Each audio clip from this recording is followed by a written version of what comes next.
The ground shook beneath his boots as the first gate slammed shut behind him. Dust swirled in the air like smoke from a fire long forgotten. Across the massive arena, tall stone walls rose high into the sky, built not by humans, but by something older. Creatures filled the stands above, aliens from across the galaxy. Some had horns, some had eyes that glowed. All of them were screaming for blood. Dane Voss didn't flinch. He adjusted the strap on his chest armor and glanced around the arena floor. Bones littered the sand. Burn marks scorched the ground. Chains dangled from the walls. This was not a battlefield. It was a slaughterhouse. And he had just walked in alone. A metallic voice echoed from nowhere and everywhere at once. It spoke in Galactic common. Combatant, human, crime, interference in royal affairs, sentence, death by arena trial. The crowd roared again, louder than before. But Dane wasn't here to survive. He was here to find her. 3 weeks ago, Princess Kasari of the Solaris Empire had been taken during peace talks. Her ship was intercepted. The guards were found dead. The princess was gone without a trace. Official reports claimed a rogue faction was to blame. But Dane had his own contacts, and they told a different story. She had been sold to the arena lords. The Death Arena was a hidden place, built beneath a ruined planet once burned in a stellar war. Slavers brought captives here to fight, die, or entertain. Most never left. The few who did were never the same. To rescue Kasari, Dane had to enter as a fighter.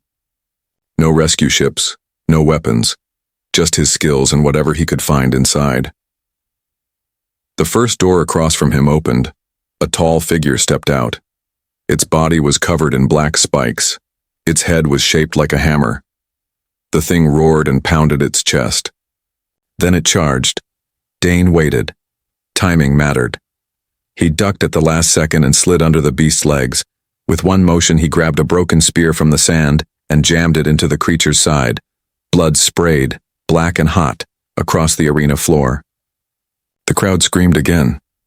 But this time it wasn't rage. It was excitement. He dodged another swing, then used the wall as a springboard to jump high and land on the creature's back. His arms wrapped around its throat. The thing stumbled, tried to shake him off. It failed.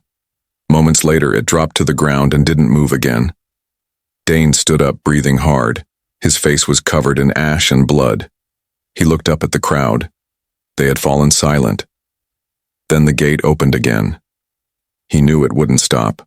Each fight was part of the trial, and each victory brought him closer to where she was held. Back in the outer chambers high above the arena, a figure watched the human on a glowing screen. She wore silver armor and a crown that wrapped around her horns. Her eyes narrowed as she studied the man below. The guards called her Warden Silessa. She commanded the arena lords, and she had taken a personal interest in this human. He's not like the others, she said quietly. One of her servants spoke.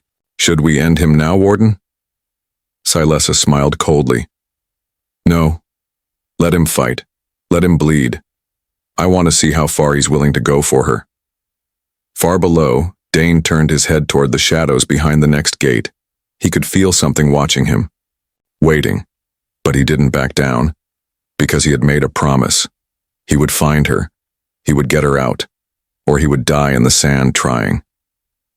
The next gate hissed open slowly.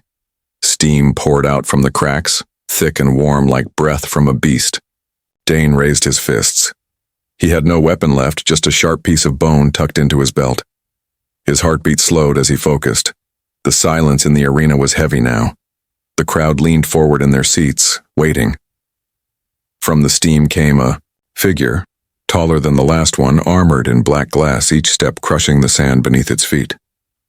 Its face was hidden behind a chrome mask with glowing green lines, and in its hand was a double-bladed axe taller than Dane himself. Dane didn't run. He moved sideways, testing the distance. The masked warrior didn't charge. It raised one hand and pointed at him.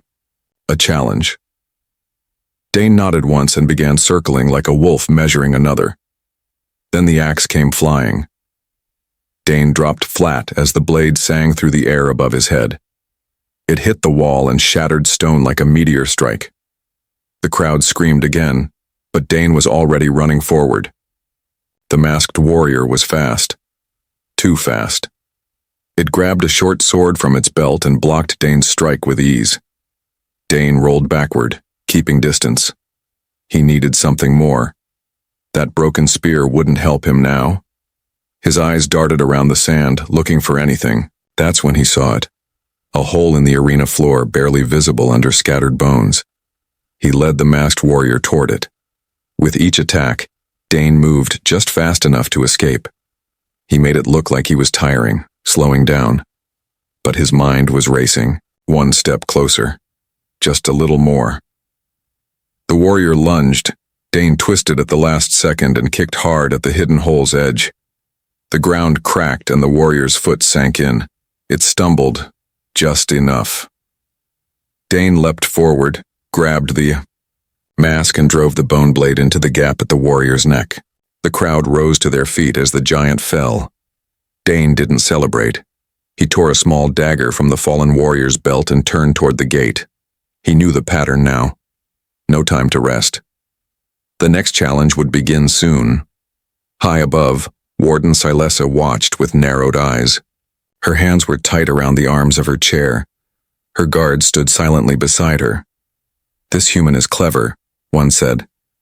"He uses the arena itself as a weapon." Silessa nodded slowly. "He's not here just to survive. He's hunting something." One of the guards leaned closer. "Should we stop him now?" She stood. Her voice was cold. "No. Let him keep fighting. If he reaches the holding chamber, I want to see what happens when he finds her." Deep underground, behind layers of locked gates and guards, Princess Kasari sat chained in a narrow cell. Her silver crown had been taken. Her dress was torn, but her eyes still burned with fire. She had not begged. She had not cried. She remembered the man who had once stood beside her at the peace table, a rough mercenary with a scar across his cheek and a soldier's stare. He had offered her water when no one else did. He had protected her without asking why. Now she closed her eyes and whispered a name. Dane. Far above, he walked forward once more. The gate ahead glowed bright blue. Strange humming sounds echoed from behind it. This time it wasn't a beast. It wasn't a warrior. It was something worse, and he would face it alone. Because he wasn't fighting for glory. He was fighting to bring her home. Dane tightened the grip on his stolen dagger as the next gate groaned open. The glow spilling out wasn't fire, but something colder, blue and pulsing, like veins under alien skin. As he stepped forward, he noticed the arena floor had changed. No sand, no bones, just smooth black stone that hummed beneath his feet. The crowd fell silent again. Even the alien nobles stopped their chatter. Something was different. A sound rang out, light, like a chime, but sharp enough to make Dane's teeth ache. Then it appeared. Floating inches above the ground was a creature wrapped in shifting energy. It had no face, no limbs, just a long, twisting form like smoke made of glass.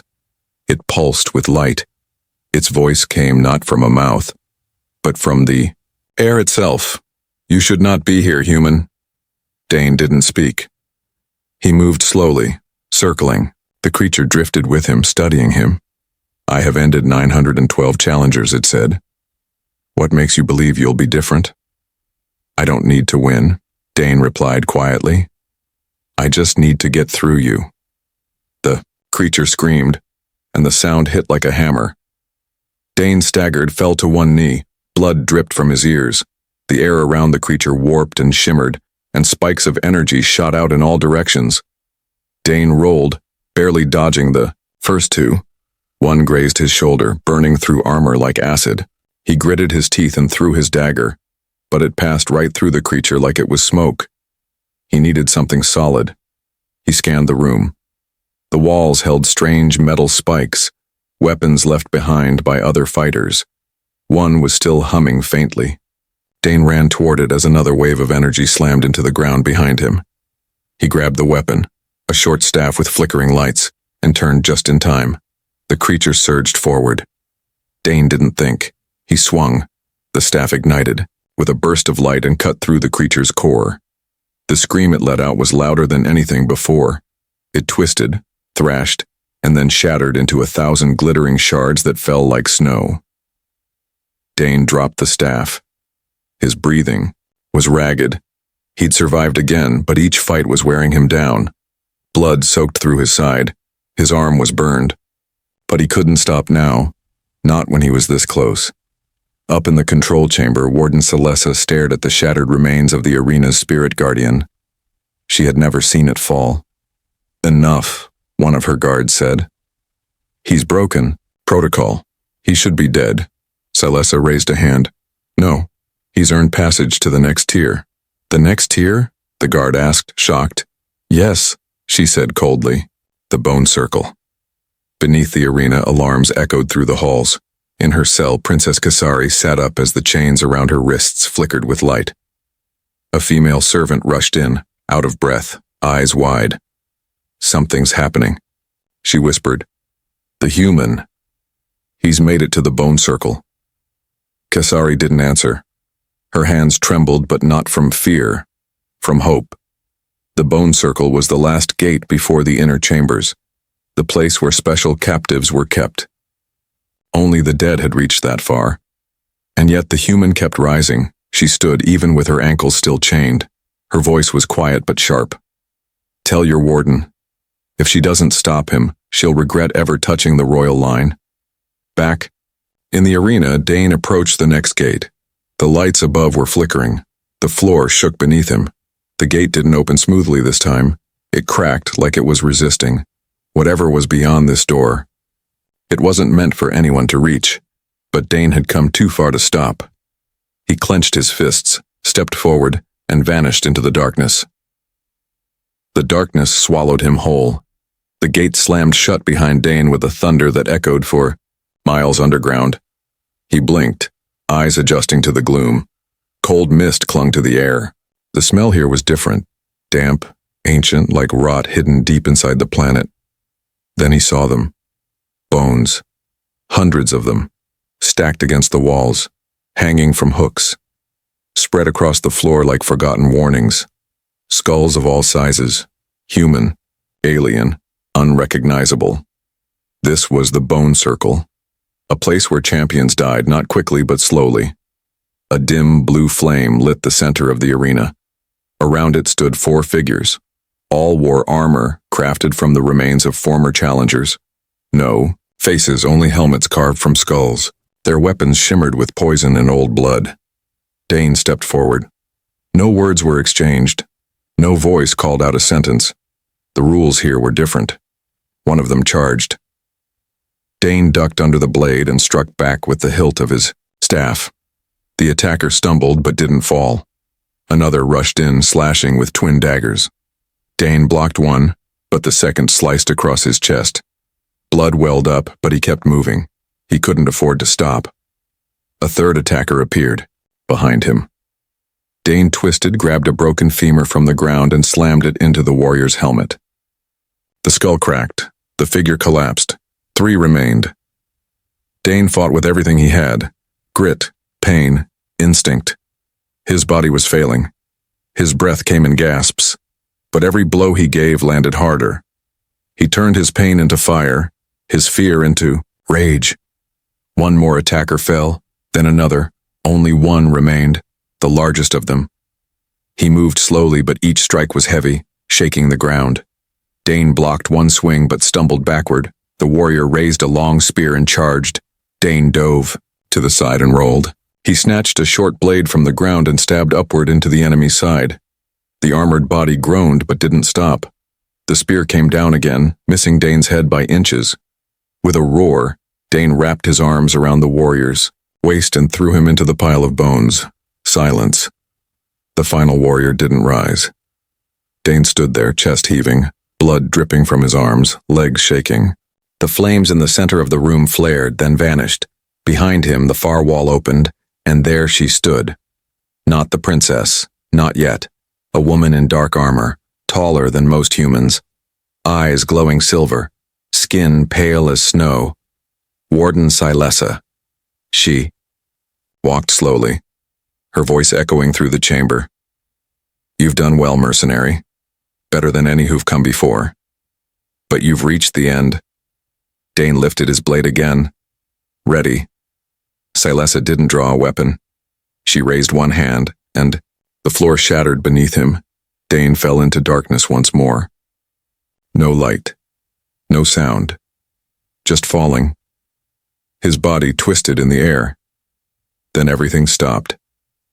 He landed on soft stone. He opened his eyes. He was in a prison chamber, a small cell with glowing walls and no doors. And in the corner, chained, bruised, but alive, was her, Princess Kasari. Her eyes widened when she saw him. Dane. He crawled toward her and pressed a hand to her face. I found you. But how? She started. No time, he said. I'm getting you out. Above them, Warden Silessa watched from a hidden screen. He found her, the guard said. Silessa narrowed her eyes. Let him. He's earned this moment. But the final test begins now. Back in the chamber, Dane pulled Kesari close. The walls around them began to hum, and somewhere deep above, the final gate unlocked. Kesari's breath caught in her throat. For a moment, she simply stared at him. Blood was drying on his face. His armor was cracked. His hands trembled from exhaustion. But his eyes still burned with purpose. You came? She whispered. I said I would, Dane answered. He worked quickly, breaking the clamps on her wrists with the butt of his stolen blade. Her skin was bruised where the cuffs had dug deep, but she didn't complain. She was already rising to her feet, even though her legs shook. We don't have long, Dane said, looking around. The walls of the chamber glowed dimly. No doors, no exits, just seamless stone. But the humming noise grew louder now. The walls were changing, pulsing like a living thing. A trap had been triggered. They're going to seal us in, he muttered. Kasari moved beside him, pointing to a thin crack along the back wall. There, a service gap. They feed prisoners through it sometimes. Dane moved to it, jamming the tip of his blade into the seam. He pressed, twisted, pushed with his shoulder. The crack widened with a sudden snap. Dust fell from the ceiling. Behind the gap was a tunnel, narrow and dark, but it led somewhere. Go, Dane said. Kasari hesitated. You first. But he shook his head. You're the one they want to break, not me. She crawled into the tunnel without another word. Dane followed, dragging the broken blade behind him. The tunnel twisted, sloped, downward, then curved sharply up again. Pipes hissed. Steam leaked from the walls. It smelled of oil and mold. Then they heard the alarm, a shriek through the stone. Warden Silessa had activated the death protocol. Back in the control chamber, Silessa watched the red lights flashing across her displays. Her guards moved quickly, barking orders into comms. Shut down every exit, one shouted. They're in the waste tunnels, another said. Silessa raised a hand. The room fell silent. Let them run, she said.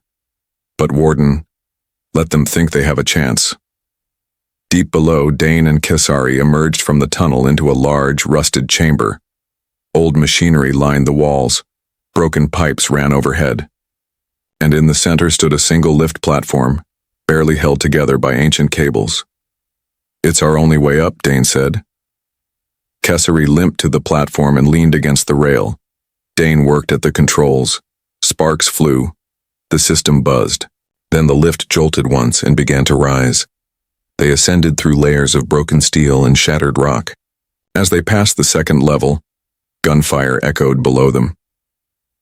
Dane didn't flinch. He held her hand and kept his eyes upward. You've changed, she said softly. He glanced at her. You used to be quiet, she said. Now you don't hesitate. I've seen what they do to people like you, he replied. That changed everything. The lift reached the top floor with a loud clang. The gate opened into a wide stone hallway. At the far end stood a single door, glowing with red light. Beyond that door was freedom, but standing in front of it, blocking the path, was Warden Silessa. She held no weapon. She didn't need one. "I gave you a chance to die with honor," she said. Dane stepped forward, blade raised. Silessa's armor shimmered and her eyes turned silver. "You want to fight me?" she asked. "No," Dane said, stepping between her and Kasari. "I want to end this."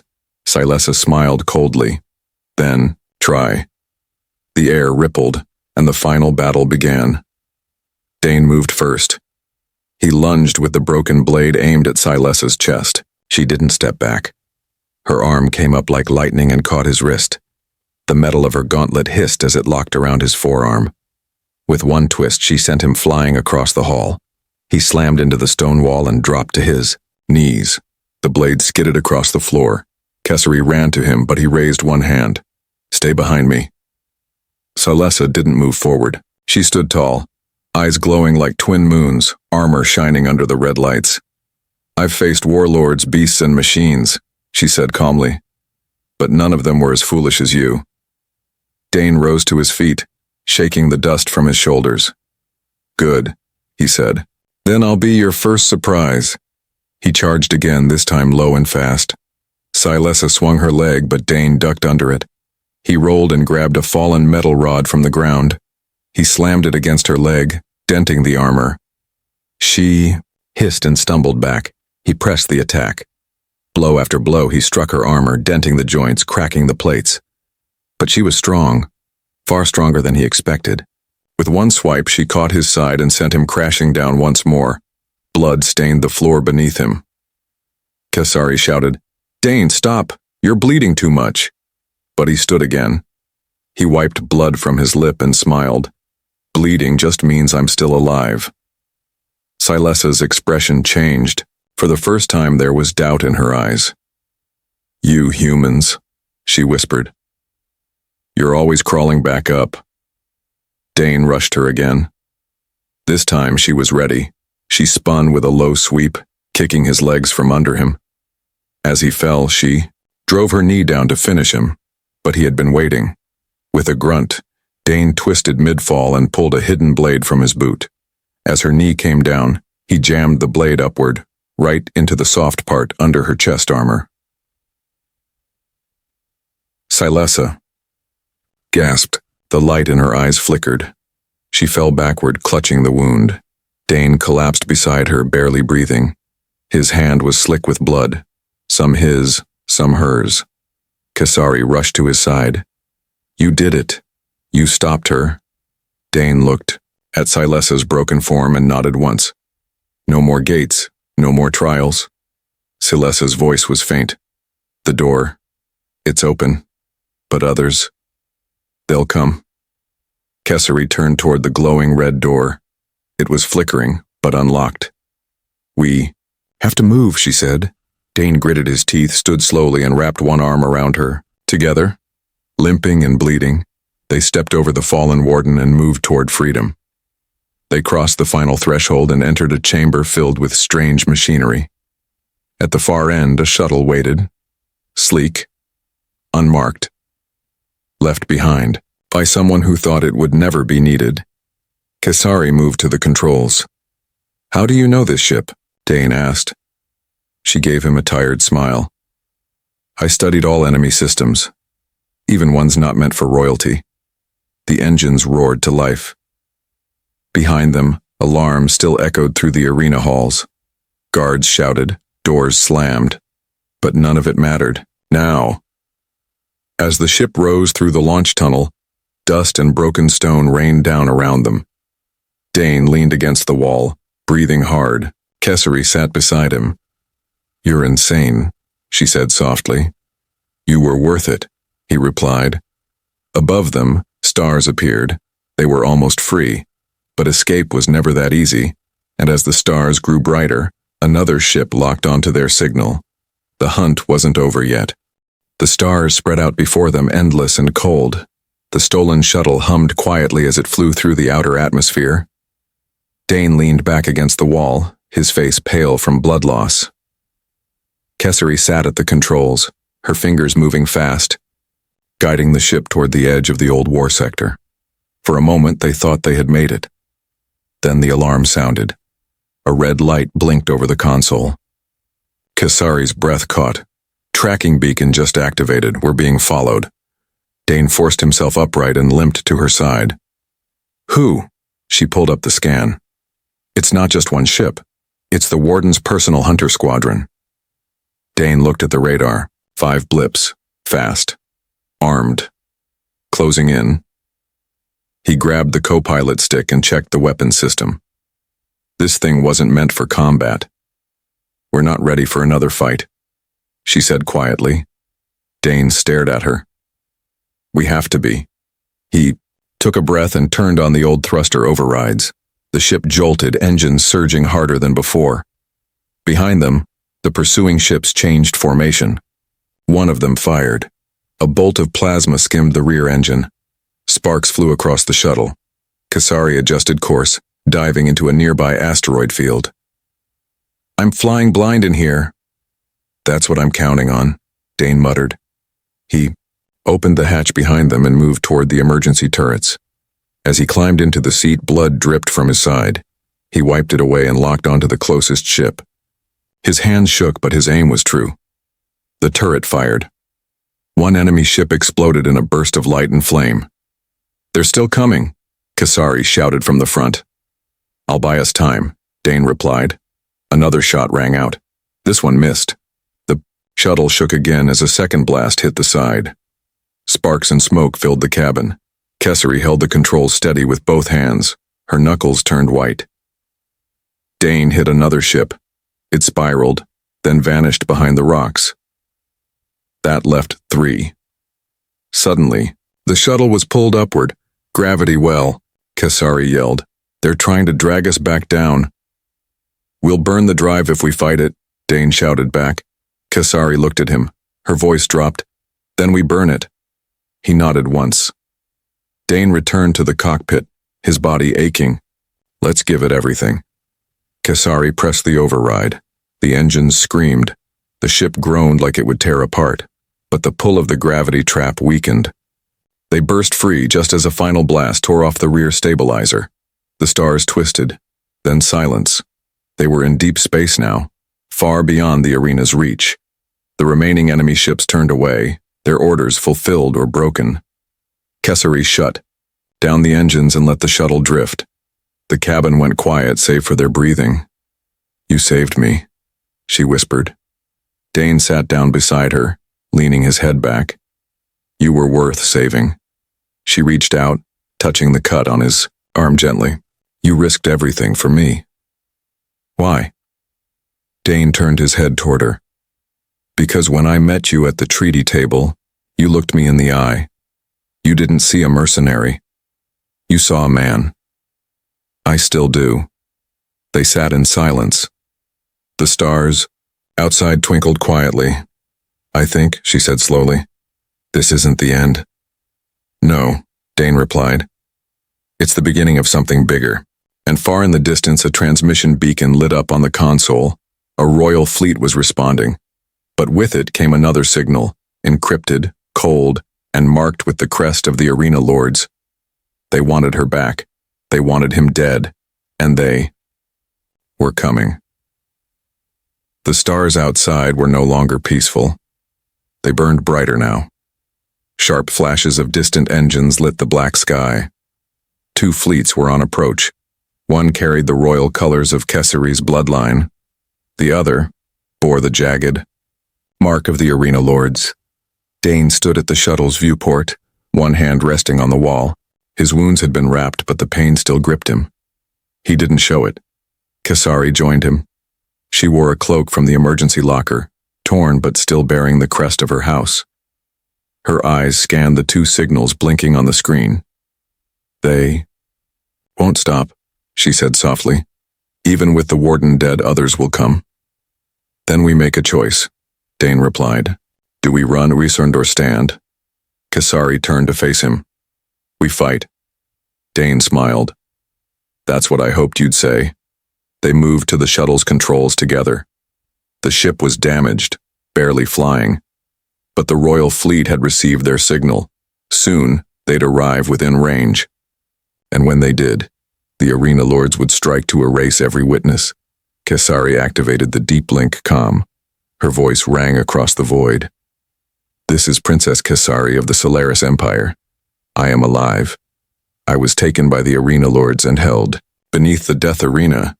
They violated all laws of war, and I declare them enemies of the throne." Dane watched the second fleet. The arena ships had slowed, but not stopped. "They're waiting," he said. "They want to see if the Empire believes you." The royal fleet responded. "We are en route. Protect the princess at all cost." But just before they reached the border, 3 arena warships powered weapons. Dane leaned forward. "They're going to strike before your people arrive." "Then we hit first," Kesari said. Dane laughed. "That's the royalty I remember." Together they activated every remaining weapon the shuttle had. Dane fired the forward disruptors while Kesari launched decoy drones to confuse the enemy lock. The shuttle dove, spun, and fired back like a wild beast refusing to die. The arena warships responded. Plasma bolts chased them across the stars. Then, light exploded behind them. Dozens of royal vessels dropped out of warp. The sky turned silver and blue with Solaris Empire ships. Royal interceptors flanked Dane's shuttle. Large cruisers locked onto the arena fleet. The enemies hesitated. For the first time, the arena lords knew fear. "This is Royal Command," a voice echoed in the cabin. "We have visual, preparing to engage." Kesari stood tall and replied, "No survivors." The sky erupted. Laser beams tore through the black. Explosions lit up space like fireworks. Arena ships scattered, firing back, but they were outnumbered, outgunned, outmatched. Within minutes, the arena fleet was in full retreat. 2 ships exploded. The last one limped into the void, trailing smoke. Silence returned. Dane collapsed into the pilot's seat and laughed quietly. "We did it." Kesari didn't speak right away. She stared at the stars, eyes filled with tears, not from sadness but from relief. Moments later, royal guards arrived aboard their shuttle. Soldiers kneeled before the princess. Medics rushed. To Dane's side. They tried to lift him, but he shook his head. "I'm not broken," he said. "Just tired." Kesari stepped toward him. "Rest now. You've earned it."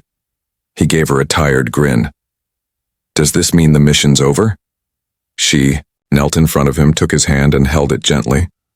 "No," she whispered. "This is just the beginning."